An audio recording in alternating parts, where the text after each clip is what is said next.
우리 한국 사람들 특징 가운데 하나가 참 급하다.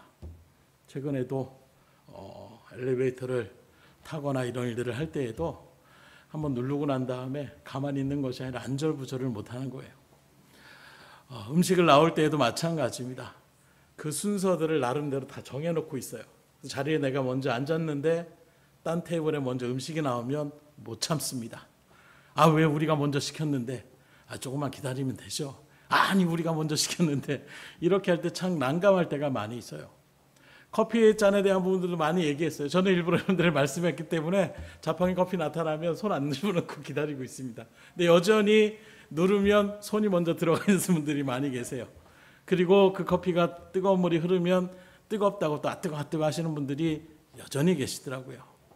오죽하면 해외에 나가서도 식당이나 이런 일들 가운데에 그런 어떤 종업원들이 이렇게 있으면 항상 말하는 그들의 말이 다른 건 몰라도 빨리빨리라는 단어는 너무나도 잘 알고 있더라고요. 그만큼 급해요. 그런데 우리가 기다리는 것이 참 못 참을 것 같은데 오히려 하나님의 말씀 가운데 비춰보게 되면 기다리는 것은 결코 우리에게 손해가 되지 않는다는 것을 말씀하고 있다는 거예요. 오히려 빨리빨리 하는 그 일들 가운데 오히려 낭패하고 넘어지고 쓰러질 때가 있다는 것입니다. 그래서 이 세상에 하나님께서 창조하신 창조를 바라보더라도 하나님의 기다림의 어떤 미학이라고 할 수 있는 법칙을 세워놓으셨어요. 그래서 지금 한참 이제 봄이 지나고 여름이 됐지만 마찬가지로 씨를 뿌려놓고선 벌써 열매가 안 내려 이렇게 얘기한다라면 저 사람 참 기다리지 못한다 정도가 아니라 미련하다, 어리석다 이렇게 얘기할 거예요. 때가 다 있는 것입니다. 아이를 갖다가 임신했는데 아이 언제 나와요? 내일 나오면 안 돼요? 오히려 그렇게 아이가 빨리 나오면 어떻게 됩니까? 인큐베이터에 들어갈 수밖에 없는 거예요. 성장할 때까지 그 10달을 채워나갈 때에 아이가 건강하게 해산하고 또 건강한 몸으로 그렇게 나올 수가 있는 것입니다. 그래서 이사야 30장 18절에 보면 하나님이 이렇게 말씀합니다. 그러나 여호와께서 기다리사니 이는 너희에게 은혜를 베풀려 하시며 일어나시리니 이는 너희를 긍휼히 여기려 하심이라. 대저 여호와는 정의 하나님이시라. 그를 기다리는 자마다 복이 있도다. 하나님을 기다리는 자마다 뭐가 있다고요? 복이 있다라고 말씀하고 있어요. 그러니 기다릴지 알기를 주임으로 축원합니다. 급할수록 돌아가라고 얘기하잖아요. 오늘 그 대표적인 사례가 나오는데 바로 아브라함과 사라에게 일어난 하나님의 놀라운 은혜의 사건을 이야기하고 있습니다. 곧 오늘 말씀해 보니까 아브라함이 100세, 그때 아내 사라의 나이가 90세라고 이야기하고 있는데 그 일들 가운데에 1년 전만 하더라도 그들에게는 아이가 없었어요. 나이가 더 들어서 이제 폐경기에 들어서는 일들 속에서 자녀가 없다라는 것은 소망이 끊어진 것과 똑같은 것입니다. 요즘에는 뭐 그런 일들을 잘 생각하지 않는 기류들이 있지만 본래 우리 인간의 창조의 일들 가운데 땅에 충만한 하나님의 역사의 말씀들, 이 약속의 말씀을 붙잡고 나갈 때에 자녀가 없다라는 것은 그만큼 이후에 후대가 없다라는, 이제 가계가 끊어진다라는 이런 위기감이 있는, 그래서 아브라함과 사라에게는 어찌 보면 소망이 지금 끊어졌다라고 얘기하고 있는 것입니다. 그런데 하나님이 그들에게 1년 전에 오셔서 아이를 준다라고 약속하니까 아브라함이 그것을 그대로 받아들이기가 힘든 거예요. 그래서 앞서 창세기 17장 17절에 보면 이렇게 말합니다. 아브라함이 엎드려 웃으며 마음속으로 이르되 100세 된 사람이 어찌 자식을 낳을까? 사라는 90세니 어찌 출산하리요? 쉽게 말하면 인간적으로 이거 말도 안 되는 소리인데 갑자기 저런 소리를 왜 하나? 지금 저 사람들 내가 노인인 거 모르나? 이런 일들 가운데에 아브라함도 어찌 보면 이 웃음은 비웃음과 같은 그런 웃음이었다는 거예요. 아내 사라도 마찬가지입니다. 창세기 18장 12절에 보면 사라가 속으로 웃고 이르되 내가 노쇠하였고 내 주인도 늙었으니 내게 무슨 즐거움이 있으리요. 한마디로 이게 무슨 가능한 일이냐는 것을 이야기하고 있는 것입니다. 다 끝났다는 거예요. 어찌 보면 이러한 그들의 고백과 같이 오늘 우리들도 그런 절망의 자리에 있지 않냐라는 거예요. 우리 가정은 이제 끝이다. 우리 가정이 이렇게 해서 변할 수 있겠냐? 우리 자녀들이 변할 수가 있겠냐? 잘 될 수 있겠냐? 사업이 잘 이루어질 수가 있겠냐? 아유, 손님도 안 끊기고 이제는 끝이다. 이 나이에, 이 인생의 나이에 내가 이제 무슨 즐거움이 있겠느냐? 마치 우리들이 이렇게 이야기하는, 이렇게 생각하는 것과 매한 가지의 모습을 지금 아브라함과 사라가 그렇게 느끼고 있었다는 것을 우리에게 성경 말씀하고 있는 거예요. 그런데 보십시오. 아브라함이 100세, 사라 90세에 아들을 낳게 되는 거예요. 그리고 오늘 본문 6절에 바라보면 이렇게 말합니다. 사라가 이르되 하나님이 나를 웃게 하시니 듣는 자가 다 나와 함께 웃으리로다. 이 말은 앞서 믿지 못했던 비웃음, 말도 안 되는 소리라고 그냥 피식 이런 웃음이 아니라 정말 즐거운 가운데 벅차오르는 그 기쁨을 누리면서 자기만의 기쁨이 아니라 아유 정말 딴 사람들만 다 봐도 다 그냥 즐거워하는 이런 일까 세워지는 이런 고백을 지금 하고 있는 거예요. 이런 사라의 웃음이 여러분들의 가정 가운데에, 여러분들의 삶 속에 그대로 고백되어질 수 있기를 주님으로 축원합니다. 이하면 우리가 고백할 때에 아유 하나님이 이렇게 해서 얼마나 감사한지 몰라요. 하나님이 이렇게 역사해 주셔서 얼마나 기쁜지 몰라요. 우리가 만나는 사람마다 그렇게 고백할 수 있는 그때를 소망하시고 기다린 가운데에 하나님의 놀라운 은혜를 누리며 나아갈 수 있기를 주님으로 축원합니다. 끝이 아니에요. 우리의 생각의 끝이라고 하는 그 순간에도 하나님은 얼마든지 바꿔놓을 수 있는 능력의 하나님이심을 믿으시기를 주님으로 축복합니다. 그래서 우리가 이런 하나님을 믿음의 일들 가운데에 소망을 가질 수가 있는 거예요.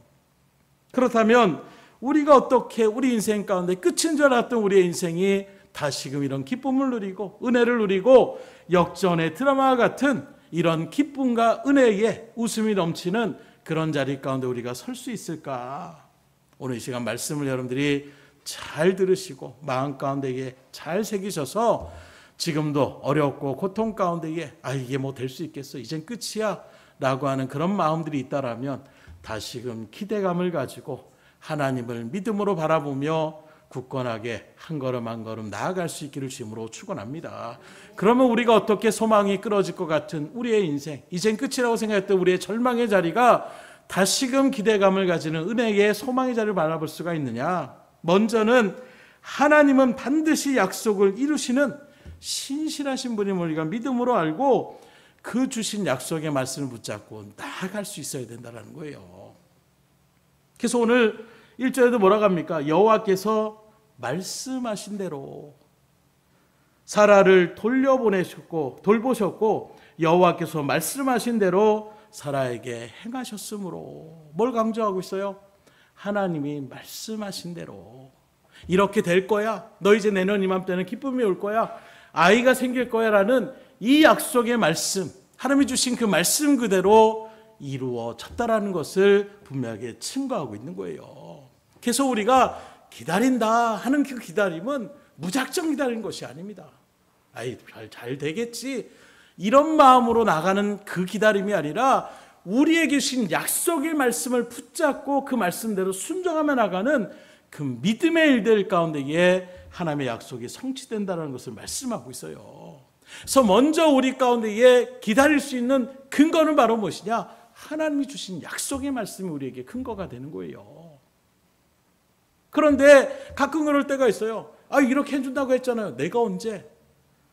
말하지 않은 것을 갖다가 우김나고 해서 그것이 들어줄 수가 없어요. 그래서 세상은 그런 일들을 갖다 계약서를 작성하고 하는 일들이 무엇입니까? 근거를 만들어 놓는 것이 그만큼 중요합니다. 그래서 사회생활을 하지 않을 때는 가까운 사람들이 할 때는 아무 상관이 없지만 사업을 하거나 직장의 일들 가운데 여러분들이 하다 보면 뭔가 근거를 만든다는 것이 얼마나 중요하다는 것을 아마 다 경험하셨을 거예요. 그래서 어디 가면 내용 증명이라는 것도 아무런 법적 효력이 없다고 하더라도 그것을 보냄을 통해서 뭐가 생깁니까? 근거가 되는 거예요. 그래서 우리에게 기다릴 수 있는 근거가 뭐냐? 어떻게 당신은 기다릴 수 있습니까? 지금 아무것도 이루어지지 않는데 뭘 믿고 기다리십니까? 하나님이 나에게 이렇게 약속하여 주셨습니다. 이게 여러분들의 마음 가운데에 먼저 새겨질 수 있어야 되는 거예요. 그럼 어떻게 됩니까? 하나님이 주신 약속이 무엇인지를 알아야 되잖아요. 그냥 하나님은 사랑의 하나님이니까 주시겠지. 이게 아닙니다. 정확한 근거를 우리가 제시할 수 있어야 되는 거예요. 그래서 우리가 말씀을 상고하는 것입니다. 이런 일들 가운데서 하나님 사라에게, 아브라함에게 약속하셨던 그 약속대로 하나님이 돌보셨고 그 약속대로 아이를 주셨사오니 하나님, 나도 주님께서 그 능력의 하나님의 일들 가운데서 나에게 주시는, 우리 가정에게 주시는 하나님의 약속의 말씀을 붙잡고 주님 앞에 기도하오니 하나님 이루게 하여 주시옵소서. 우리가 기다리며 나아갈 수가 있는 거예요. 그때 우리의 기다림은 지침이 되는 것이 아닙니다. 이미 하나님은 25년 전에 아브라함에게 약속해 주셨어요. 우리가 잘 아는 창세기 12장에 말아보게 되면 아브라함의 소명의 자리가 나오는데, 내 본토 친척 아비 집을 떠나라 하면서 뭐라고 하느냐, 너로 큰 민족을 이루고 내게 복을 주어 내 이름을 창대케 하겠다. 너는 복의 근원이 될 것이다. 너로 인하여 모든 족속이 복을 받을 것이다. 그래서 아브라함뿐만 아니라 그 자자손손을 통하여 하나님의 은혜의 복, 더 어찌 보면 영적으로 바라보게 되면 그 계복 가운데 예수님이 이 땅에 오심을 통하여 온 세상에 생명의 복음의 자리로 이끌어갈 수 있는, 그래서 너는 복의 근원이 될지라는 말이 그런 일들 가운데 성취되어진다는 것입니다. 한마디로 얘기하면 축복의 통로가 되게 하여 주시겠다고 약속하여 주신 거예요. 너로 끝나는 것이 아니라 자자손손이 너희들의 후손을 통하여 복의 통로가 될 것임을 하나님이 이미 약속해 주신 것입니다. 그런데 생각해 보면 지금 이 자리에 계신 저와 여러분들에게도 하나님이 이미 이러한 복을 주셨잖아요. 이전까지 아브라함은 하나님을 알지 못했던 사람이었습니다. 심지어 우상을 만드는 집안 가운데 있었던 사람이에요. 우상을 깎아서 그 우상을 갖다가 팔면서 생계를 유지했던 사람이 바로 아브라함과 이 데라의 집안의 모습이었습니다. 그랬던 그 집안이 이제 우상의 연골을 끊어버리고 하나님을 믿는 믿음의 그 자손 가운데에, 그래서 믿음의 후손이 아브라함으로부터 시작되었다는 것을 지금도 이스라엘 백성들은 고백하며 나가고 있는 거예요. 우린 누구의 자손이냐? 아브라함의 자손이다. 그들에게 늘 긍지가 있는 거예요. 곧 하나님과의 언약을 체결했던, 하나님으로부터 택함 받아서 그 일들 가운데에 믿음의 계보를 이뤘던 그 족속이 바로 나다, 이렇게 얘기하고 있는 것입니다. 마찬가지로 여러분들의 가정 속에서도 여러분들이 하나님을 믿음으로 영접하시고 여러분들이 주님의 일들 가운데 이렇게 신앙생활하는 것은 여러분들을 통하여 이제 믿음의 계보가 아브라함처럼 이루어지게 됐으니 하나님 앞에 감사할 수 있기를 주임으로 축원합니다. 여러분들을 통하여 축복의 통로를 하나님께서 아브라함처럼 택하여 주신 거예요. 그래서 이 아브라함을 통하여 조카 롯도 그 일들 가운데 은혜를 입지 않습니까? 마찬가지로 그러게 여러분들은 불행의 통로가 되는 것이 아니에요. 저주의 통로가 되는 것이 아닙니다. 여러분들이 하나님께서 먼저 여러분들을 불러주신 이유는 아브라함을 선택해 불러주신 것처럼 여러분들을 통하여 여러분들 주변에 있는 영혼들을 살려주시기 위한, 구원의 자리까지 이끌기 위한 하나님의 축복의 통로로 부름받았음에 감사할 수 있기를 주임으로 축복합니다. 그럼에도 불구하고 힘들고 지쳐있는 현실의 모습 속에서 우리가 어느 순간에 웃음을 잃어버리지 않았냐는 거예요. 절망적인 일들 가운데 있지 않습니까? 오늘 우리에게 약속하신 그 하나님은 신실하신 하나님이 여러분들을 불러주시고 택하여 주신 그 하나님께서 여러분들을 통하여 축복의 통로로 영혼들을 구하시고 살리시기 위하여 하나님의 자녀로 부름받았음에 그 약속에 하나님을 붙잡고 믿음으로 계속해서 하나님의 핏된 삶을 살아갈 수 있기를 주임으로 축복합니다. 하나님 우리에게 소망을 주시는 분이에요. 절망을 주시는 분이 아니십니다. 다시금 말씀드리지만 우리가 그러므로 기다릴 때에 무작정 기다리시면 안 돼요. 약속에 주신 말씀을, 그래서 여러분들 말씀을 듣는 것이 하나님이 이런 약속도 주셨구나, 하나님이 이런 것도 약속해 주셨구나, 이런 것들을 안아가는 자리가 말씀을 묵상하는 자리요, 말씀을 듣는 자리요, 말씀을 읽어나가는 자리예요. 그러니 그냥 말씀을 막 읽는 것이 아니라, 그냥 자리를 지키는 것이 아니라 오늘 하나님이 또 나에게 어떤 약속을 주셨는가, 그 약속이 왜 중요해요? 그 약속을 붙잡고 우리가 나아가면 하나님이 그 약속대로 이루게 하여 주시기 때문이에요. 그러니 말씀을 듣는 자리가 얼마나 소중하고 중요한 자리입니까? 그러면 여러 가지 하나님의 약속의 말씀, 심지어 구약, 신약이라는 말 자체도 뭐예요? 옛 약속, 새로운 약속이라는 것을 우리에게 말씀하고 있어요. 그만큼 성경 말씀 하나님의 우리를 향한 약속의 말씀들이 새겨져 있는, 쓰여져 있는 그런 하나님의 뜻이라고 이야기할 수가 있는 것입니다. 그 수많은 약속 가운데에 몇 가지 우리가 잘 아는 말씀들을 다시금 우리가 참고하면, 우리 잘 아는 마태복음 7장 7절에 뭐라고 나옵니까? 구하라 그리하면 주실 것이요, 찾으라 그리하면 찾을 것이요, 문을 두드리라 그리하면 너희에게 열릴 것이라. 그래서 여러분들이 두드리는 것, 기도하는 자리가 그래서 중요한 거예요.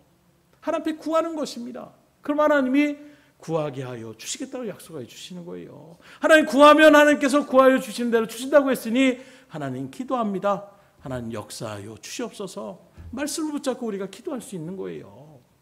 또 마태복음 11장 28절에도 수고하고 무거운 짐자들아 다 내게로 오라 내가 너희를 쉬게 하리라. 지칠 때가 있어요. 저도 그럴 때가 있습니다. 하나님 너무 지쳤습니다. 하나님 주님 앞에 나왔사오니, 주님 앞에 나오는 그 심령들에게 쉼을 주시겠다고 약속하신 대로 하나님 나에게 쉼을 허락하여 주시옵소서. 기도하며 나가는 거예요. 또 빌립보서 4장 6절로 7절, 우리가 잘 아는 것처럼 아무것도 염려하지 말라. 모든 일에 기도와 간구로 너희 구할 것을 하나님 앞에 감사함으로 드리라. 그리하면 모든 지각에 뛰어난 하나님의 평강이 그리스도 예수 안에서 너희에게 마음과 생각을 지키시리라. 그래서 저도 흔들릴 때마다 또 이 말씀 붙잡고 기도하는 거예요. 하나님 우리의 마음을, 우리의 생각을 지켜주시옵소서. 염려하지 말고 기도하면 하나님께서 감사로 주님 앞에 아랠 때에 그 평강의 하나님이 우리의 생각과 마음을 지켜주신다고 했으니, 하나님이 흔들리는 마음, 이 불안한 마음을 주님 평강의 자리 가운데로 인도하여 주시옵소서. 기도하는 거예요. 빌립보서 4장 19절에 뭐라고 합니까? 나의 하나님이 그리스도 예수 안에서 영광 가운데 그 풍성한 대로 너희 모든 쓸 것을 채우시리라. 뭔가 부족함이 있을 때 하나님 이 말씀도 붙잡고, 하나님 우리의 부족한 것을 주님 아실 줄 아오니 채워 주시옵소서. 그 예수님의 영광의 은혜 가운데로 우리에게 채워주시겠다 약속하여 주셨사오니, 하나님 이 일들을 우리 가운데 막힘이 됩니다. 이것 때문에 하나님의 영광을 드리는 일들 가운데 힘듦이 됩니다. 주님 앞에 기도하심으로 나갈 때에 하나님이 반드시 역사하여 주실 것입니다. 그래서 이런 말씀들을 우리가 아는 것, 그래서 암송하는 것이 그렇게 좋은 거예요. 그런 일들 가운데 이런 약속의 말씀을 붙잡고 사람의 말에 귀를 기울이지 마시고, 보이는 환경의 일들 가운데 흔들리지 마시고, 우리에게 주신 그 능력의 하나님, 그 신실하신 하나님, 약속을 반드시 이루시는 그 하나님을 기다리며 주의 일들 가운데 믿음의 자리를 지켜나갈 수 있기를 주님으로 축원합니다. 반드시 그리하면 오늘 사라와 같이 웃을 때가 우리 가운데 펼쳐질 거예요. 두 번째로, 하나님은 하나님의 때에 이루시는 분임을 우리가 믿고 하나님의 때를 기다릴 수 있어야 됩니다. 오늘 이 절에 보십시오. 사라가 임신하고 하나님이 말씀하신 시기가 되어, 뭐가 되어? 말씀하셨던 시기가 되었다는 거예요. 때가 되었다는 거예요. 그 때가 되어 노년의 아브라함에게 아들을 낳으니. 그런데 우리들은 미래에 대한 어떤 불안함이 있기 때문에 늘 조급할 수밖에 없는 거예요. 특별히 한국 사람들 조급합니다. 저도 마찬가지예요. 그래서 그 마음 내려놓는 게 참 쉽지 않습니다. 주의 일들 가운데서 뭔가 하면은 바로 그냥 씨를 뿌리면 바로 열매 언제 내는 것처럼 생각하는 것이 우리의 모습이더라는 거예요. 오늘 기도했으면 내일 바로 응답이 돼야 되는 거예요. 그렇지 않으면 하나님 왜 응답 안 해주세요? 바로 이렇게 나아가는 것이 우리의 모습이더라는 거예요. 하나님의 때가 있어야 되는데 우리는 우리의 조급한 때에 자꾸 하나님을 끌어당길 때가 할 때가 있는 거예요. 그러나 성경의 말씀을 바라보십시오. 하나님은 우리의 생각대로 되어지신 분이 아니에요. 하나님이 이미 정하신 그 시기가 있는 것입니다. 다만 그 시기를 우리가 알지 못하기 때문에 우리는 늘 주의 은혜를 간하며 믿음으로 기도할 수가 있어야 되는 거예요.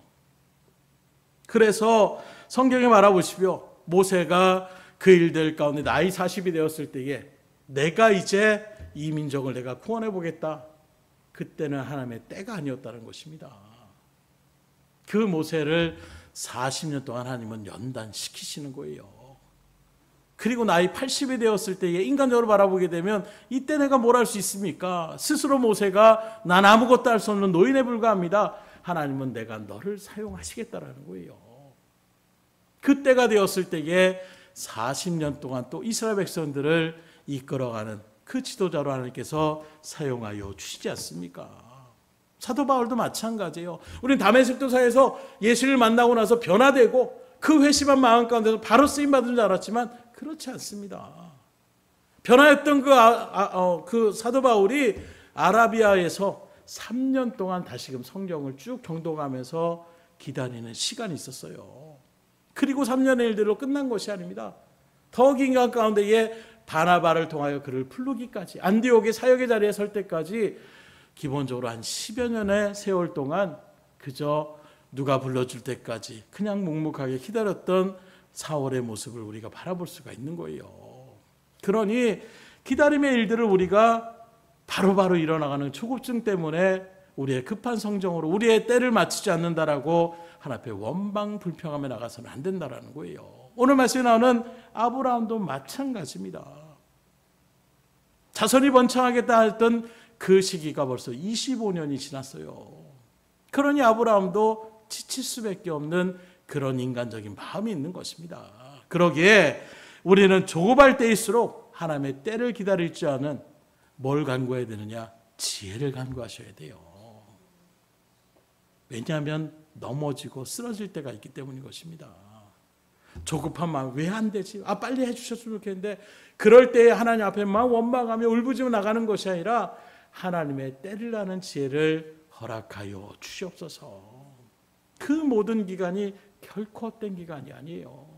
요셉도 그 어린 나이에 하나님의 비전을 숨어주셨지만 오히려 그 행보는 나이 30이 될 때까지 험난할 수밖에 없었어요. 그러나 그 모든 일들을 통하여 어떻게 됩니까? 그 요셉이 형제들을, 그 원수와 같은 형제들을 포용하며 나갈 수 있는 넉넉한 마음을 하나님께서 가지게 하여 주시는 거예요. 그러니 여러분들이 기다리는 그 시간이 헛된 시간이 아닙니다.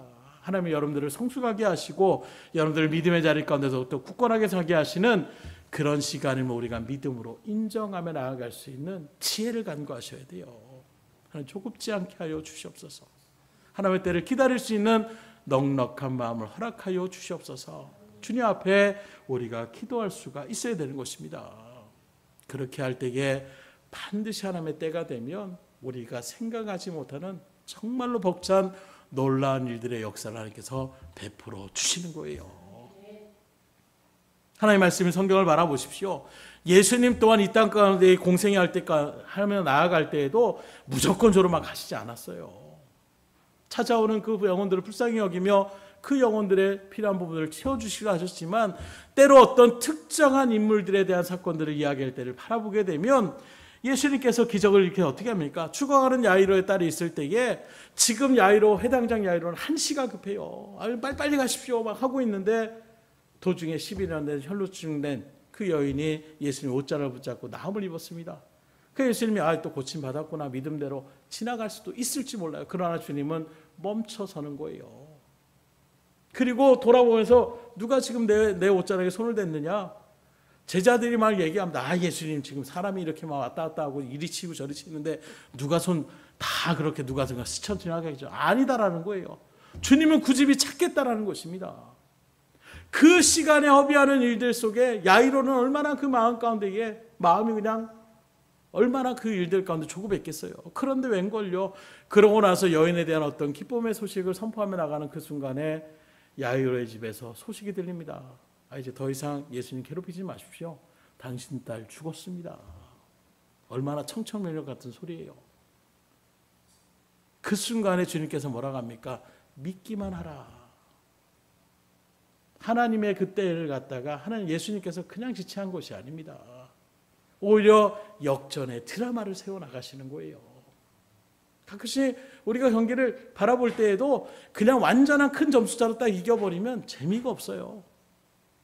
그런데 막 말 그대로 한 골 넣고 이쪽에 또 한 골 넣고 말 세상 말로 하면 쫄깃쫄깃할 때 그때 아마 정말로 힘이 넘치고 막 긴장감 있게 그것에 빠져들 수가 있는 거예요. 하나님은 그런 일들의 드라마를 우리에게 그리실 때가 참 많이 계시더라고요.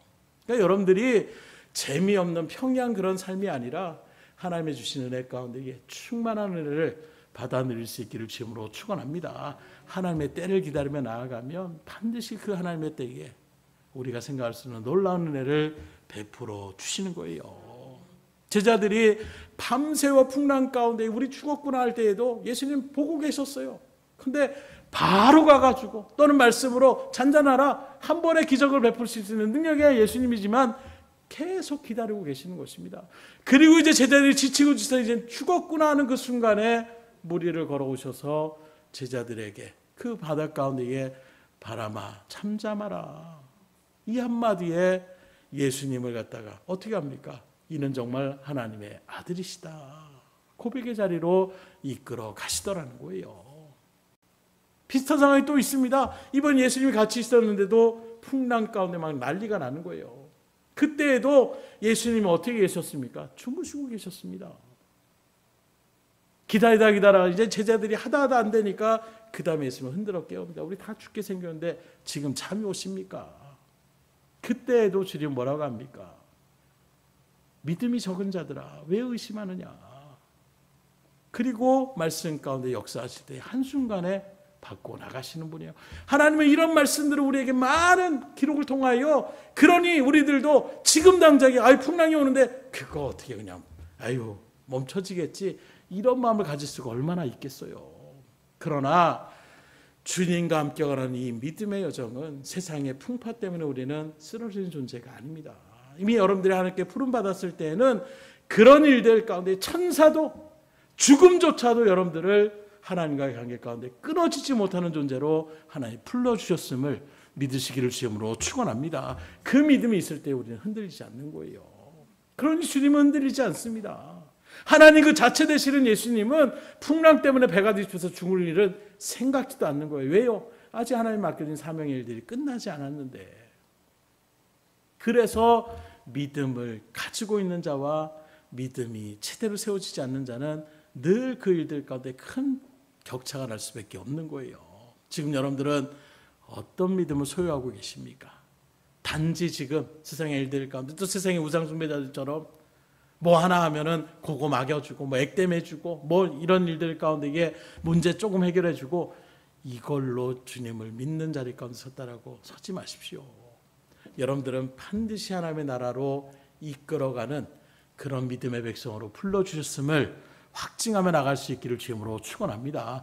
그래서 여러분들은 쓰러질래 쓰러지는 존재가 아니라는 거예요. 이 믿음이 있기에 바울은 소망 가운데 흔들림 없이 믿음의 선한 싸움을 다 마쳤다라고 말씀하고 있는 것입니다. 저 여러분들도 끝까지 주의 일들 가운데 설 수 있기를 주님으로 축복합니다. 그래서 바울은 이렇게 증거합니다. 갈라디아서 6장 9절에 보면 우리가 선을 행하되 낙심하지 말지니 포기하지 아니하면 때가 이름에 거두리라. 그러니 포기하지 마세요. 우리는 포기가 있는 사람들이 아닙니다. 반드시 때가 되면 놀라움의 역사가 있음을 믿음으로 소망하며 나아가는 사람들이 하나님의 믿음의 자녀요 믿음의 성도예요. 그래서 우리에게는 안 된다. 최근에도 우리 아이들하고 뭔가 이렇게 짐을 막 내리고 있었어요. 안 되는 거예요. 이렇게 해도 걸리고 저렇게 해도 걸리고. 그랬더니 우리 큰아들이 이건 안 돼. 왜요? 일단 내가 일을 하고 싶지 않은 마음이 가득했어요. 그러니까 이거 안 되는가 보다. 아빠 이거 안 돼. 이거 빨리 다시 원위치 시켜야 돼. 그런데 제 생각에는 이게 올려졌으니까 나가는 것도 되는 거잖아요. 뭔가 지금 방법이 못 찾아서 그러는데 이게 안 되는구나. 이렇게 해보고 그래서 그걸 왔다 갔다를 한 대여섯 번을 했나 봐요. 이렇게 했다가 다시 뒤로 빼. 다시 했다가 다시 뒤로 빼. 그러니까 아이들은 막 점점 안 된다. 근데 결국에는 어떻게 되느냐? 빠져나가게 되더라고요. 마찬가지예요. 들어갔던 것은 다시 나올 수가 있는 거예요. 그걸 확증하니까 이거는 나갈 수 있는 거다. 방법을 모를 뿐이다. 이런 마음가짐 있는 자리 가운데 있는 사람들과 이건 해보니까 안 되네. 두 번 해봤는데도 안 되네. 세 번 해봤는데도 안 되네. 이건 안 되는 거야. 아니더라고요. 제가 그 일들 가운데 다시금 말했던 것도 포기하지 말고 그 일들 가운데 즐거움으로 우리가 믿음으로 확증하며 나아가면 반드시 그 일들이 이루어진다는 것을 새삼 그 일들을 통해 제가 깨닫게 되더라고요. 그러니 포기하지 않기를 주님으로 축원합니다. 때가 되면 역사하세요. 마지막으로 하나님은 하나님의 방법으로 약속을 성취하고 이루시는 분임을 우리가 알면서 기다리셔야 되는 거예요. 오늘 7절의 말씀입니다. 또 이르되 사라가 자식들을 젖먹이겠다고 누가 아브라함에게 말하였으리오마는 아브라함의 노경에 내가 아들을 낳았도다 하니라. 우리가 어떤 것을 이루기 위해서는 방법이 또한 중요합니다. 그래서 과정이 중요하다라고 이야기를 하잖아요. 예를 들어서 공부도 바라보시죠. 그냥 날밤을 샌다라고 책가 책상 앞에 앉아있는다라고 시험 성적이 잘 나오는 거 아니에요. 잠깐의 시간이라도 얼마큼 내가 거기에 집중하느냐, 이게 중요하더라고요. 그래서 최소에 한참 그 수험 기간이 됐을 때 공부 이런 것들을 하는 컨설팅을 하는 사람들이 와가지고 쭉 그 아이들의 어떤 일들을 바라보니까 하루가 정말 짧게 아이들 공부해요. 학교에서 있다가 학원 가고. 그런데 그걸 바라보면서 지적합니다. 그렇게 해서 공부되는 거 아니라는 거예요. 체계적으로 이렇게 할 때는 이런 일들 가운데서 모르는 문제가 있을 때는 문제를 그냥 알고 금방 답안지 보고 이렇게 풀면은 그건 머릿속에 들어가지 않는다. 어쨌든 간에 그 일들을 갖다가 고심하면서 끝까지 나아가는 모습 가운데 서야 그 문제가 머릿속에 새겨지고 그런 같은 문제가 나왔을 때 풀이할 수 있다. 방법을 알려주더라는 거예요. 그렇다면 하나님의 일들 가운데 우리 신앙인이 약속을 이뤄나가는 그 성취의 자리 가운데 서는 방법은 또 무엇인가? 왕도는 다른 것이 없어요. 하나님께서 사용하시는 방법대로 우리가 나아가시면 되는 거예요. 그런데 그 방법을 볼 때까지 우리가 기다려야 되는데 우리의 뭐가 또 있어요? 조급증이 있으니까 견디지 못하고 내가 하고 싶은 대로 할 때가 있는 거예요. 하나님의 방법은 무엇입니까? 하나님의 뜻을 우리가 먼저 물어야 되는 거예요. 하나님의 응답을 우리가 먼저 받아야 되는 거예요. 그리고 받은 대로 행하라고 하는 대로 지켜 행하며 나가셔야 되는 거예요. 이게 하나님의 방법대로 나아가는 것입니다. 그런데 우리는 하나님께 물을 생각도 안 해요. 또 물어보더라도 응답이 없으니까 이걸 그냥 내가 일단 먼저 해야지. 그리고 액션을 취하며 나갈 때가 있다라는 거예요. 아브라함도 마찬가지였습니다. 25년이라는 세월이 짧은 세월이 아니라 길었습니다. 맨 처음 약속의 말씀 붙잡고 나아갔어요. 이제나 저제나. 근데 아브라함에게 위기가 옵니다. 더 이상은 내가 이제 아이를 낳을 수 없으니까 엘리멜렉에게 그냥 넘겨줘야 되겠다. 하나님이 와서 얘기합니다. 그의 믿음을 다시 세워줘요. 아니야. 엘리멜렉이 너의 자손이 아니라 내가 너의 후손들을 반드시 주겠다.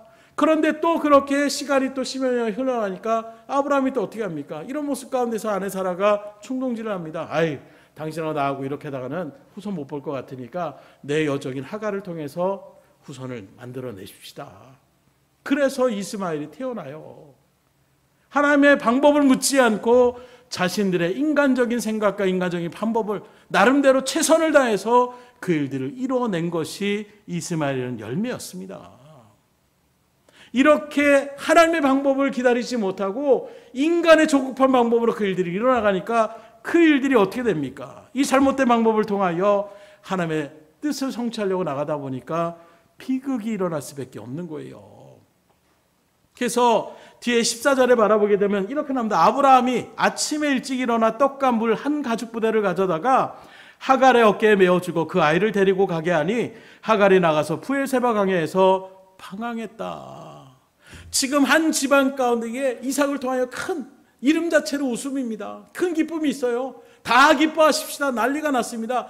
그런데 이렇게 한 집안 가운데에 한 부류는 이렇게 기쁨을 누리고 있는데 또 한 부류는 극한의 고통의 슬픔의 자리 가운데에 설 수밖에 없게 되었다는 거예요. 왜요? 하나님의 뜻대로 나아가지 않고 인간적인 방법으로 나가는 일들 속에서 결국에는 하갈과 이스마엘을 쫓아내라는 것입니다. 광야에서 쫓아낸다는 것은 얼마 가지 않아 너희들은 죽어, 이 소리하고 똑같은 거예요. 그러니 아브라함의 입장에서는 얼마나 괴로웠겠어요. 인간적인 방법이 어떤 방법이든 어쨌든 이스마엘도 자신의 핏줄인 것입니다. 그 핏줄을 내보내서 죽음의 자리 가운데 그 광야로 떠나보내는 아브라함은 또 마음은 얼마나 괴롭겠습니까?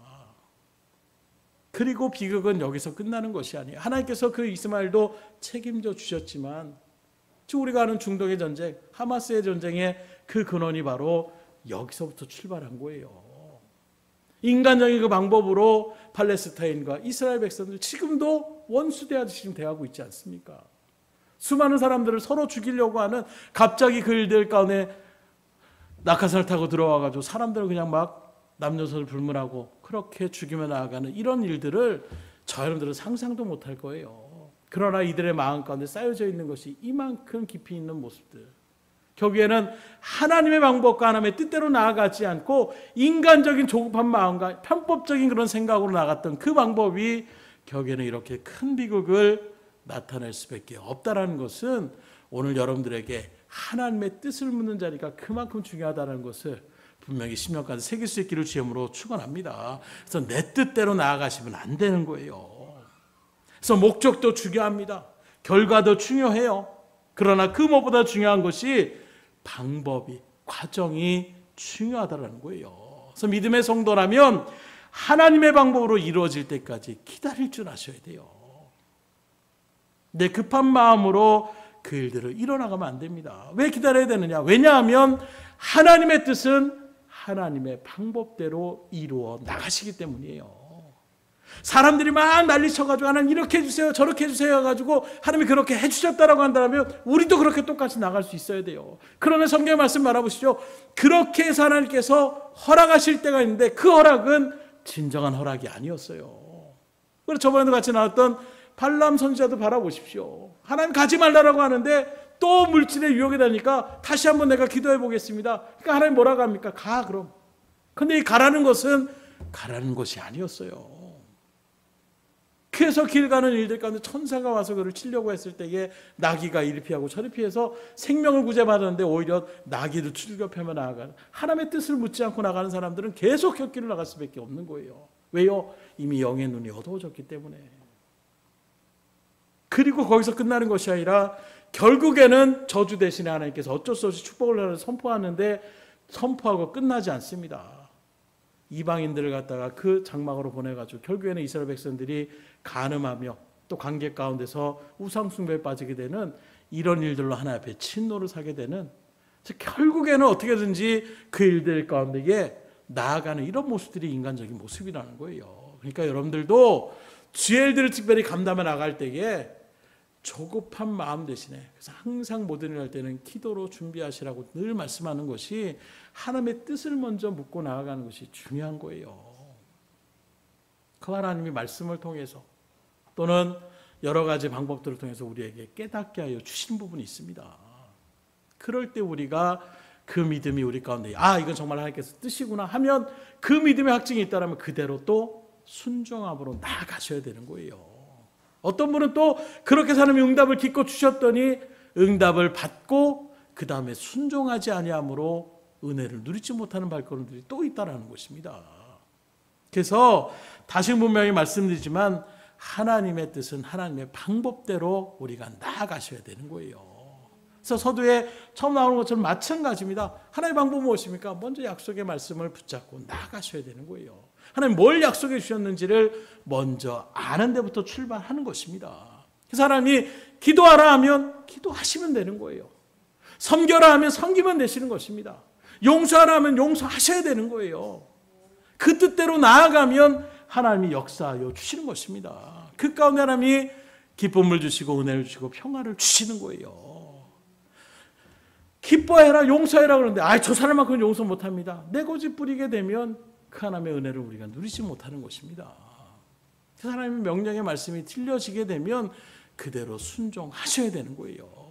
오늘도 여러 가지 말씀드렸는데 선포했지만 여러분들의 심령을 두드리는 하나님의 분명한 메시지가 있을 것입니다. 그 음성이 들렸을 때 하나님 이런 분이구나. 그러면 그 말씀 그대로 생각하시고 그대로 진행해 나가셔야 되는 거예요. 하나님의 뜻대로 하나님의 방법대로 나아갈 때에 하나님이 역사하시는 것입니다. 그래서 그냥 망부서처럼 먼저가 될 거야. 그냥 나무에서 사과 떨어질 때까지 입 벌리고 있는 것, 이게 기다리는 것이 아닙니다. 때로 하나님이 홍해 앞에서 너희들 아무것도 하지 말고 가만히 기다려. 이 말도 근거가 뭡니까? 하나님의 약속의 말씀이 하나님이 그렇게 말씀을 선포했으니까 기다리면 되는 거예요. 때로 하나님이 그 일들 가운데 나뭇가지를 거기다가 쓴물에다 던져 넣어라. 그러면 어떻게 됩니까? 그냥 말씀으로 해주시죠. 이게 아니라 말씀하신 대로 그 나뭇가지들을 던져 넣으면 탄물이 되는 거예요. 7바퀴를 돌아라. 그러면 7바퀴를 도는 것입니다. 이번에는 그렇게 일들 가운데 갔을 때에 손으로 저번에 이렇게 손 내밀어서 그냥 지팡이로 하시더니요. 이번에는 어떻게 합니까? 그냥 제사장으로 그 벗개를 메고 먼저 들어가라는 거예요. 다 뭐가 중요합니까? 하나님이 명령하시는 말씀대로 나가셔야 된다는 거예요. 이전엔 그렇게 했는데요. 이게 중요한 것이 아닙니다. 약속의 말씀을 우리가 계속 듣는 것이 그만큼 중요한 것입니다. 그러니 주의 말씀 그대로 붙잡고 그 말씀대로 순종하심으로 놀라운 하나님의 은혜를 누리며 나아갈 수 있기를 주님으로 축원합니다.